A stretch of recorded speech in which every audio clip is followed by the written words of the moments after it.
Have you ever wondered why some people seem to walk through life as if invisible doors open before them, while others strain endlessly and still feel the ache of lack in every corner of their days?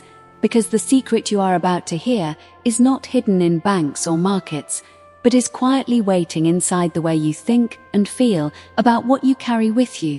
And from this moment, you are invited to see your purse not as a tired object that empties itself, but as a living symbol of a divine reservoir that never runs dry, a reservoir that responds to your expectations with astonishing accuracy. When you look into your wallet and notice a small balance or an unpaid bill, it is not proof of failure, but a call to awaken the inner law that governs supply. For every condition is first imagined before it is experienced, and the mind that habitually pictures shortage trains life to echo shortage back again.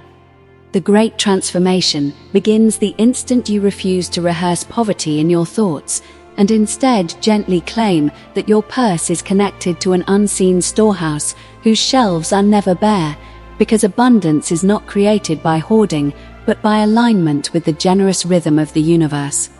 You may have been taught that money is hard, rare, and unfair, yet these beliefs are merely old scripts recited so often that they appear real, while in truth they are shadows that vanish when light is poured upon them through deliberate gratitude and blessing. Each time you handle your purse, you are given a moment of sacred influence, a chance to speak inwardly of wholeness rather than of fear, and this private act plants a seed that grows silently but relentlessly into outward provision. Imagine how your day would change if every purchase, every exchange, every glance inside your wallet were accompanied by a calm certainty that divine intelligence is rearranging circumstances on your behalf. For this calm certainty dissolves desperation and invites inspired action. You begin to notice ideas arriving with ease, opportunities appearing in casual conversations, solutions forming where walls once stood, all because your consciousness has been lifted from the cramped room of worry into the open fields of trust. This is not blind optimism, but a disciplined choice to replace complaint with praise, to exchange the language of depletion for the language of increase, until your very nervous system relaxes into expectation of good.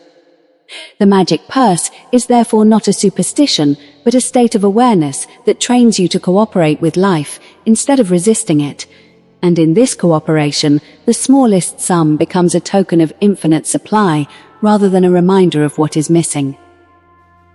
As you carry this awareness today, allow yourself to feel the subtle relief that comes from knowing you are no longer fighting for crumbs, but participating in a lavish flow that has always existed, waiting patiently for you to recognize it, bless it, and step into the simple dignity of receiving what was designed for you from the beginning. As you continue to practice this gentle discipline, a curious moment often arrives when the outer world seems to pause, as though testing whether your new faith is real or merely a pleasant idea.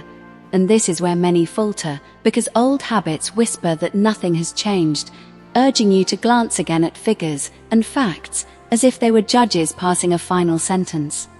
Yet this pause is not a denial, but a sacred suspense, a silent interval in which the unseen is rearranging itself to match your renewed conviction. And if you retreat into fear, now you interrupt the very process you set in motion. During this stage, you may experience delays, unexpected expenses, or the uneasy sensation that you have reached the end of your rope. But this sensation is the veil behind which a larger pattern is forming, and only those who persist in blessing their purse through the stillness are allowed to witness the reveal.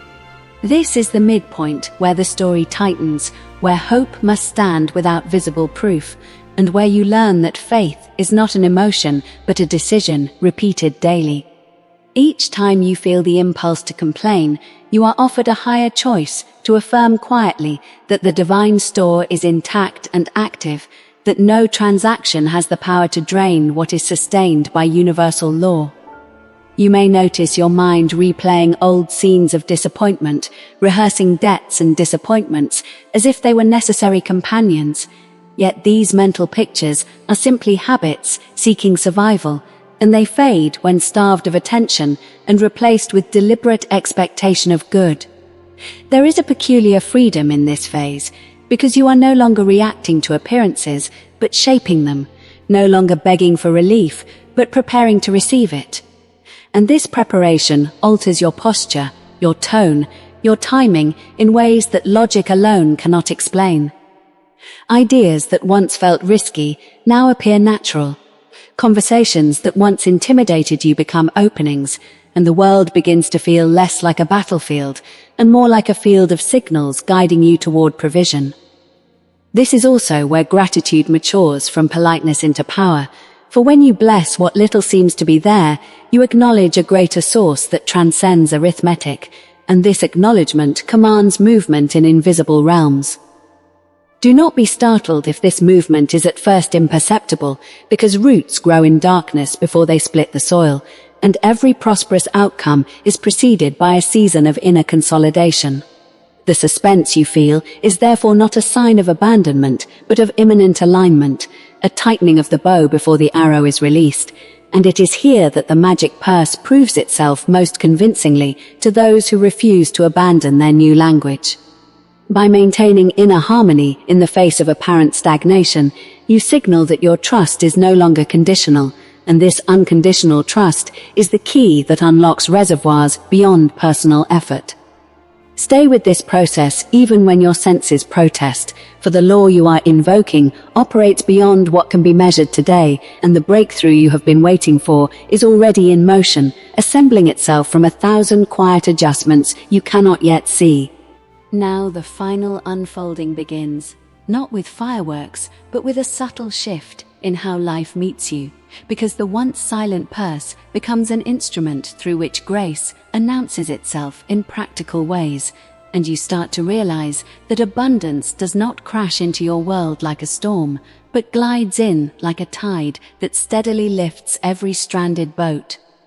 You find that your former anxieties no longer command your attention, replaced by a steady inner voice that reminds you of the invisible store whose doors never close, and this remembrance softens your reactions so thoroughly that even challenges arrive without their old sting. Money ceases to feel like a verdict on your worth and becomes instead a fluid messenger reflecting the harmony or discord you entertain within. So each time you choose peace, you also choose provision, and each time you release resentment, you release a channel through which good can travel. You notice that generosity awakens inside you without strain, not as reckless giving, but as a relaxed confidence that what flows out must return in form or opportunity. And this awareness frees you from the tight grip that once kept you circling the same limited outcomes.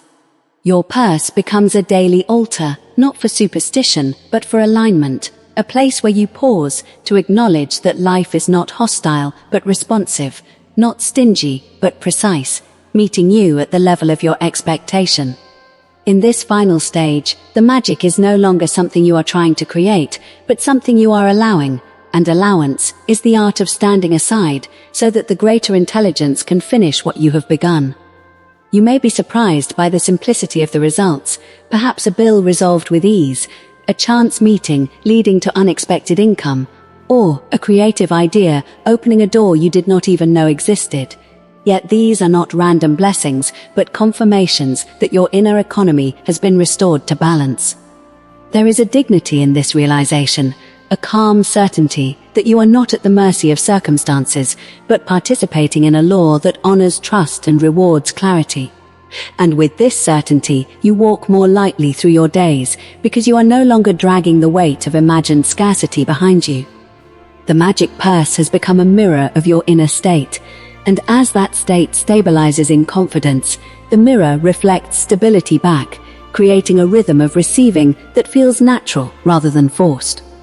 This is the destiny you were always meant to inhabit, not a life of endless striving, but of conscious cooperation, where gratitude is your currency and expectation is your investment, compounding silently until the outer world must acknowledge what the inner world has claimed.